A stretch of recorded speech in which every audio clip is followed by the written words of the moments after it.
Father, could you tell us what is being filed today and read the letter, the cover letter of this petition? Thank you very much.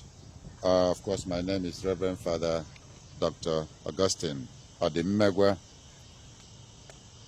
We're here today to submit to the office of the President this Magnitsky Act that we are holding a couple of our judges and attorney generals responsible for the continued incarceration of Nnamdi K in solitary confinement without trial, without due trial. The White House. 3. American Veterans of Igbo Descent, AVID, Rising Sun Charities Organization, and Ambassadors for Self-Determination, submission against Nigerian jurists and the former Attorney General for sanctions under the Global Magnitsky Human Rights Accountability Act, 22 USC. Dear Mr. President, of course, reading on behalf of Bruce Fine, representing American Veterans of Igbo Descent, Rising Sun Charities Organization, and Ambassadors for Self-Determination. All three are non-profit organizations substantially dedicated to monitoring gross violations of internationally recognized human rights, especially in Nigeria.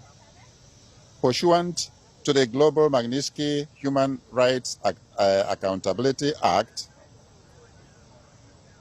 22 USC and EO 13818, the three non-profit organizations urge Magnitsky sanctions against a quintet of Nigerian judges implicated in the persecution of Biafran leader Nnamdi K for exercising his rights to free speech and association and a fair trial. The names include Justice Binta Murtala Nyaku, Justice Harma Simon Samani, Justice Harma Akawa Barka, and Justice Mohammed Lawal Garba, and former Chief Justice of Nigeria Olukayode Ariwola. They also seek Magnitsky sanctions against former Attorney General Malam Abubakar Malami. The violations include ongoing arbitrary detention as determined by the United Nations Working Group on Arbitrary Detention, denial of the right to fair trial, judicial endorsement of Mr. Kano's kidnapping, torture and extraordinary rendition from Kenya to Nigeria. Nigeria's protracted persecution of Nnamdi K for peaceful advocacy of a self-determination referendum in Biafra commenced as early as 2015. In September 2017, Nigeria's military attempted to assassinate Nnamdi K in his hometown. Many were murdered, but he managed to escape by a miracle. In June 2021, Mr. Khan was kidnapped and tortured by Nigerian authorities in Nairobi, Kenya, followed by extraordinary rendition to Abuja, Nigeria.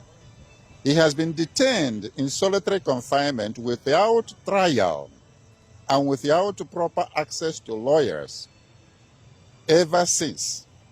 The United Nations Working Group on Arbitrary Detention found on July 20, 2022 that Nnamdi Kano's detention violated 16 international human rights covenants.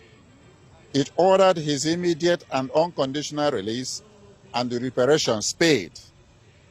Nigeria has flouted the working group decision for more than 3 years now.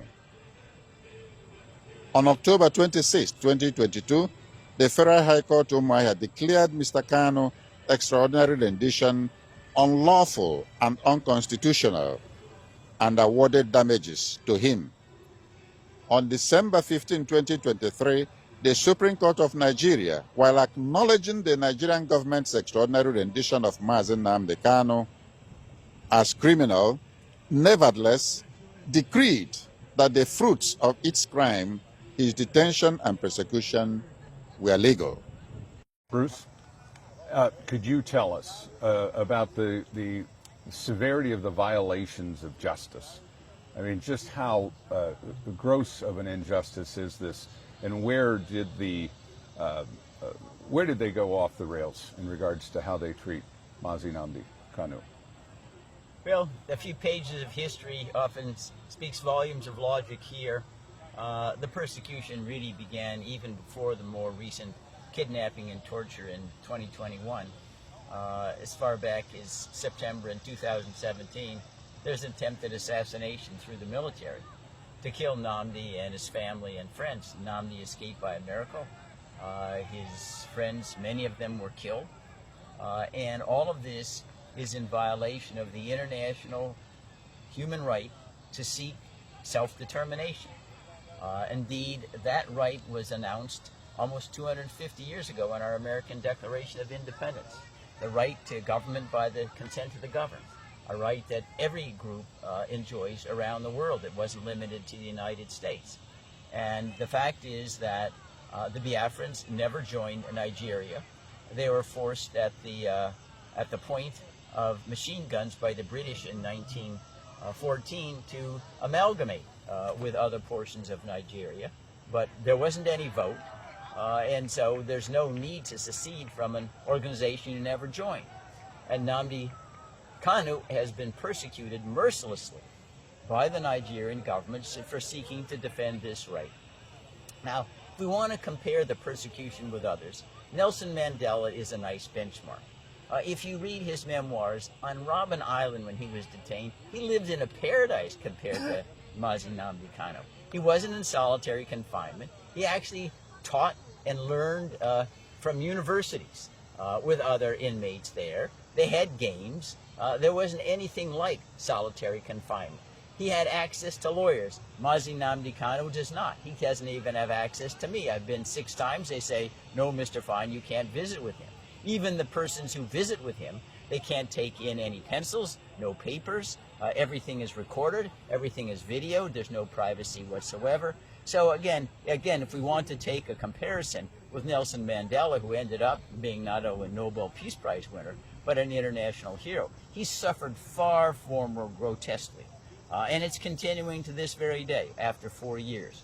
Now, I'd like to amplify for our audience here as well, the Global Magnitsky Human Rights Accountability Act empowers the President to identify foreigners who are guilty of gross violations of human rights, freeze their assets, and ban them from ever traveling to the United States. And that's what we're asking happen in this particular case with regard to the 6 individuals that we identify in our petition. Now, one of the other elements that comes from the Global Magnitsky listing is it's a stigma. It puts you in the same category as notorious, horrible human rights violators, Adolf Hitler, Joseph Stalin, Kim Il-sung in North Korea, anyway, all the ones that you remember by reading in the newspapers. And we would hope that the Nigerians would wake up. This is simply the opening shot, if you will, of trying to obtain justice for Nnamdi K. If others do not shape up and help and insist on his release, they will be on the list that we present to President Trump as well.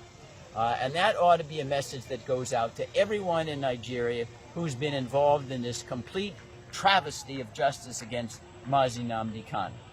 You will be our next petition if within the next short while Nnamdi K is not free as he deserves to be under international law. Bruce, can you expound on the teeth that are in the Magnitsky Act and just how deep can they go to both the individual and the country? Well, the individuals can be banned from ever visiting the United States. They can't do business here. If they have any assets, they will be frozen. But the United States also can, under Magnitsky and related laws, impose embargoes. They can cut off, they can impose tariffs. We know Mr. Trump might slap 500% tariff on Nigeria in order to encourage them to release Mazi Nnamdi Kanu. They're almost a limitless array of sanctions, if you will. They could they could cut off all military supplies, which right now Nigeria is quite dependent upon the United States for a military supply. They should prevent them from getting access to World Bank loans or IMF loans. So there's a huge arsenal that the President of the United States wields to pressure Nigeria to doing the right thing. We don't want to go that way. Mr. Trump doesn't want to take the Nigerian people, who oftentimes suffer with the sanctions, down with the leaders. But after all, the leaders and the acquiescence of the people, especially the Fulani, are responsible for the plight of Mazi Nnamdi Kanu, and they need to take risks themselves in order to do the right thing. And say, well, I don't want to take a risk. The government will retaliate. Well, Mazi Nnamdi Kanu took a risk far greater than anybody's asking you to take. It's time to be accountable for your own country and your own compliance with international law and push back against the government of Nigeria that, again, has acted in dastardly criminal fashion for at least 40 years. And I want to underscore what the government did is a crime. Think of this obtuseness. Nnamdi Kanu is being prosecuted by the criminal organization that captured and prosecuted him. It's the government should be prosecuted by Nnamdi Kanu, not the other way around. And when that happens, we know that justice will have prevailed. Does the president have the power to actually punish countries doing business with Nigeria? I mean, how far do those teeth go? No, I mean, we can see right now with regard to the use of the tariffs. Yes. If you call tariffs, punitive tariffs, 100, 200%, the answer is yes. The president does have that authority under emergency powers and existing sanctions that Congress has allocated to the executive branch to do those things. But I don't believe in this particular situation, Mark, there really is much space between the president and Congress. Congress also of the United States is very, very critical of Nigeria. The chairman of the House Foreign Relations Committee, Chris Smith, has been a bitter critic of Nigeria for long years. And Congress could do something like expel Nigeria from the United Nations. That was done in a similar way with suspension. During the period of apartheid in South Africa, the United Nations suspended South Africa until it abandoned apartheid after Nelson Mandela was released. It was suspended for over 2 decades. That sanction is looking Nigeria in the face right now. That you continue to defy international human rights. You're not worthy of sitting in the United Nations anymore. And think of this kind of oddity. It was the United Nations Working Group that said Nnamdi is being held in violation of 16 international human rights covenants and orders his immediate and unconditional release. It is an arm of the United Nations. So how can Nigeria be part of an organization which is flouting at the same time? It just doesn't compute. And again, we hope that Nigerians will get control of themselves. There's a way in which you can use peaceful avenues of redress, separation. It doesn't need to be violent. It's happened in Czechoslovakia divided. It happened when Sudan divided. It's been done before. They need to get the negotiating table with Mazi Nnamdi Kanu so that everybody can be a winner.